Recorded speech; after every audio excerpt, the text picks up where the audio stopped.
اللہ نے انسان کے وجود کے ہر حصے میں انسان کے راز پوشیدہ رکھے ہیں تاکہ انسان ایک دوسرے کو پہچان سکے۔ ویسے ہی علم جفر میں انسان کے جسم پہ جو بال ہوتے ہیں ان سے بھی انسان کا مزاج ظاہر ہوتا ہے۔ کچھ بال انسان کے لیے نحس ہوتے ہیں تو کچھ نیک۔ تو آج ہم آپ کو بتائیں گے کہ ہاتھ کی پشت پہ بال انسان کے لیے کیسے ہوتے ہیں۔ مرد کے ہاتھ کی پشت پہ بال اس کی وجاہت، شجاعت کو آشنا کرتے ہیں۔ ایسے لوگ سخی مزاج کے ہوتے ہیں، عدل پسند ہوتے ہیں اور دوسروں کی مدد کرنے میں سب سے پہلے نظر آتے ہیں، اور جو ان کے وجود میں ہوتا ہے وہ ان کے چہرے سے عیاں ہو جاتا ہے۔ لیکن جس مرد کے ہاتھ کی پشت پہ بال نہ ہو، ایسے لوگ بہت حساس مزاج کے ہوتے ہیں۔ ان میں ہر کسی کا احساس بہت زیادہ ہوتا ہے اور یہ نرم دل اور اندر سے تنہا ہوتے ہیں۔ اور عورت کے ہاتھ کے پشت پہ بال اس چیز کو ظاہر کرتے ہیں کہ اس میں بھی مردوں کی طرح شجاعت ہے، یہ بھی بہادر ہے، کام اور بات میں رکھ رکھاؤ نہیں کریں گے اور حق کا ساتھ دیں گے۔ لیکن عورت کے ہاتھ کے پشت پہ بال نہ ہونا، معصومیت، نرم مزاج، حساس مزاج، کیئر کرنا،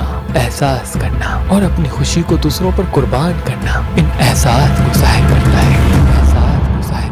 اگر آپ اپنے نام اور تاریخ پیدائش کے حساب سے اپنا لکی پتھر لینا چاہتے ہیں تو آج ہی مہربان سٹونز کے نمبر پہ کال کریں اور اپنا لکی پتھر حاصل کریں۔ مزید معلومات کے لیے ہماری ویب سائٹ یا ہماری اپلیکیشن بھی وزٹ کر سکتے ہیں۔